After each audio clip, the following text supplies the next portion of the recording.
Factory నిర్మాణ పనులను వేగవంతం చేయాలన్న మంత్రి ఆదినారాయణ రెడ్డి.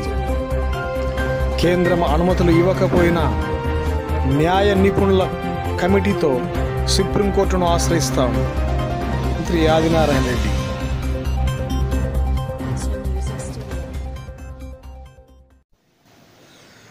మైలవరం మండలం ఎం కంబాలదిన్న గ్రామం వద్ద నిర్మించి తలబెట్టిన ఉక్కు ఫ్యాక్టరీ ప్రాంతాన్ని రాష్ట్ర మార్కెటింగ్ శాఖ మంత్రి C Adinarayana Reddy, Rayalaseema steel corporation chairman cum managing director Madhusudan రావులు శనివారం సందర్శించారు.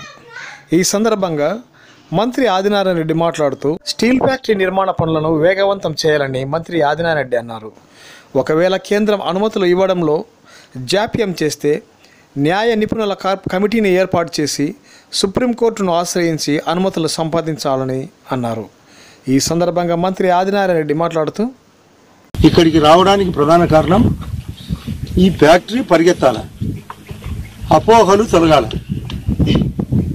ఇది నిజమని వ్యవస్థ అక్కడ జరిగే ఏర్పాట్లేంటి విజయవాడలో బోర్డు మీటింగ్లో ఇక్కడ స్థానికంగా తెలుసుకోవాలి కదా అని రావడం. ఈ లెటర్ కూడా పంపించడం జరిగింది. మీ భూసేకరణ తక్షణం మన యొక్క గవర్నమెంట్ ల్యాండ్ ఎంత ఉంది, సర్వే నెంబర్లు ఎక్కడ, రైతులైతే ఎట్లా.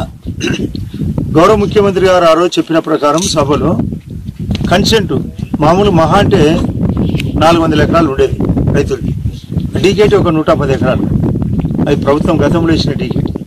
వాటికి ఎక్కడ పెండింగ్ అనేది లేకుండా డీకేటీ మీరు చేస్తున్నారా లేదా అనే సమస్యలోకి పోకుండా వెంటనే క్లియరెన్స్ ఇచ్చే ఏర్పాటు. రైతులు సుముఖంగా ఉన్నారు. వాళ్ళను సుముఖత రాపిచ్చి మేము ఈ రేటుకి అయితే సరిపోతుందని మేము వాళ్ళతో ఒక అంగీకారం తెలిపిన తర్వాత త్వరగా ఇచ్చేదానికి కూడా మేము సిద్ధమైనాం. ఆ విషయాలన్నీ సీఎండి గారికి తెలియాల. అదే కాకుండా మేము చెప్పిన సలహా ఇక్కడ ఒక కమిటీ వేయండి. స్థానిక మీ బోర్డు మీటింగు, మీ వ్యవహారం, మీరు పోయేది బీజింగ్ పోతారా, చైనాలోని ఇతర ప్రాంతానికి పోయి లేట్ అవుతుంది కాబట్టి ఇక్కడ స్థానిక కమిటీ, అక్కడ ఒక స్థానిక కమిటీ, వీళ్ళు లైజనింగ్ కమిటీ. ఆ లైజనింగ్ కమిటీకి తోడు లీగల్ కమిటీ కూడా. కేంద్రము మనకు ప్రతిసారి వంకబెట్టి చేయాల్సిన విధి విధానం చేయకపోతే సుప్రీంకోర్టుకైనా పోయి మేము ఇంత చక్కగా అన్ని రకాలుగా ఉన్నా మీరు ఆలస్యం అయితే మేము నష్టపోతాం, మీరు చేయాల్సిన స్టీల్ కార్పొరేషన్ తరఫున చేయాల్సిన స్టీల్ ఫ్యాక్టరీ కూడా మాకు నష్టం జరుగుతుంది, మేమే చేసుకుంటే కూడా మీరు అభ్యంతరం పెట్టొద్దు దయచేసి అని చెప్పడానికి సుప్రీంకోర్టు ద్వారా కేంద్రానికి చెప్పడానికి ఒక కమిటీ, లీగల్ కమిటీ. ఇది మా ఆలోచన.